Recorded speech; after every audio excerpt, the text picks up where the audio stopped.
What's up, guys? This is Prince J, here back again to tell you guys about a few of my very favorite animes that I think you should watch. Number one, we're going to go with Mind Game. I can't spoil or tell you too much about it because honestly, it's one of those films that you have to really experience on your own to fully grasp what it's about.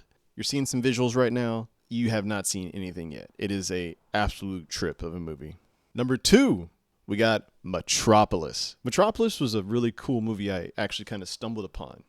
I was in my local Hastings and I was looking for actually Vampire Hunter D at the time, but I ended up stumbling across this movie Metropolis. Now I'd heard about the old German film and I said, okay, well, this seems kind of cool. And I saw the original vision of it was created by Osamu Tezuka, who created Astro Boy, Dororo, a large number of characters that you're probably familiar with. And when I saw it, it was absolutely gorgeous. Just as gorgeous, if not even more gorgeous than Akira was when I first saw it. And this was years later after I saw Akira. The color palette is one of the most beautiful I've ever seen on film. Animated, live action. It is a gorgeous movie to look at. It does at times have a bit of like a dull tone where it's kind of slightly washed out in areas. But for some reason with the cartoony like proportions of everybody, it really works. It just gives you that feeling of, oh, it's got a cute aesthetic to it, cute art style to it, but I don't know, there's something going on under here. And there's a lot going on in Metropolis.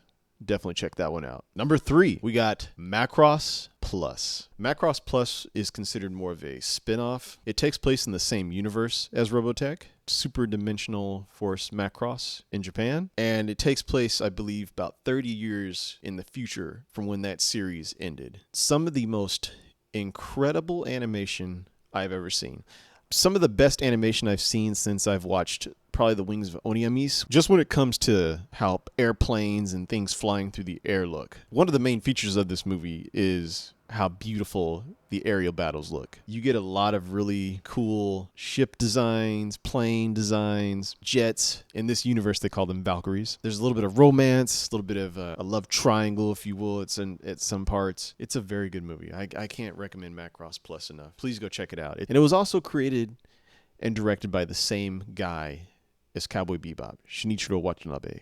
So please check it out. Number four, Ninja Scroll.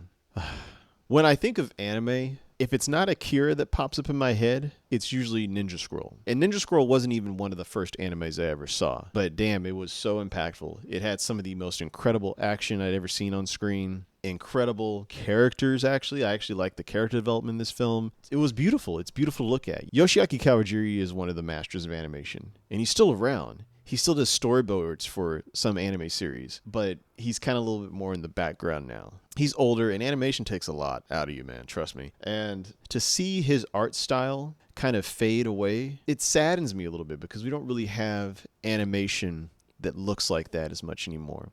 You could argue that things like Castlevania, which are these are Korean animated, American produced animations. It's all animation. But when you think of old school Japanese animators, you don't really see many of them making stuff like this anymore. You could even do this stuff on a computer if it's even with the same team or a different team. But you're not going to get that quality if you don't have a great director behind it. And there's so many animes nowadays that just don't look great, man. Like they look good, but they don't look like there was a lot of love in them. When you look at Yoshiaki Kawajiri's work, even as grotesque as some of the stuff is, his whole team, you could tell they are loving what they're working on. The amount of work that has been put into his animations is astounding. So absolutely check out Ninja Scroll, one of the absolute classics. All right, number five. We got Ping Pong. Ping Pong is a sports anime about ping pong. Don't let that discourage you. It's actually really fantastic. It's a great story about friendship,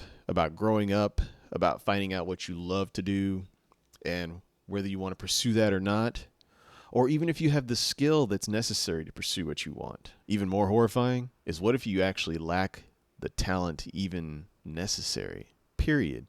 No matter how much you work at it, you don't get any better.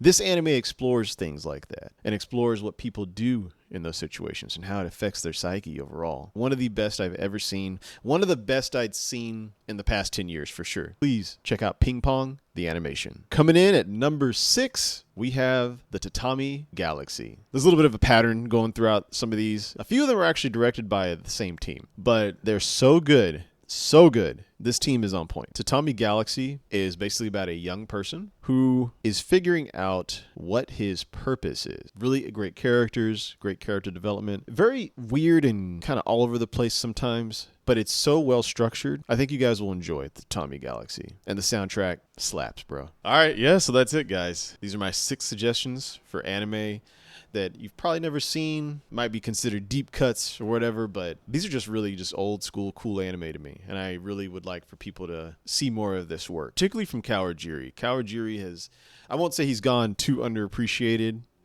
but a lot of people don't really know about him because Vampire Hunter D has not been popular in a long time. It has a niche audience, but it just has not been around that much. There's a podcast you guys can watch called the Vampire Hunter D Podcast if you're interested. Vampire Hunter D is going to make a comeback pretty soon, either in comic book form or potentially in animation, it seems. Hope you guys enjoyed this video. Please like and subscribe, and I'll see you guys on the next time. This has been Prince J, signing out. Yo!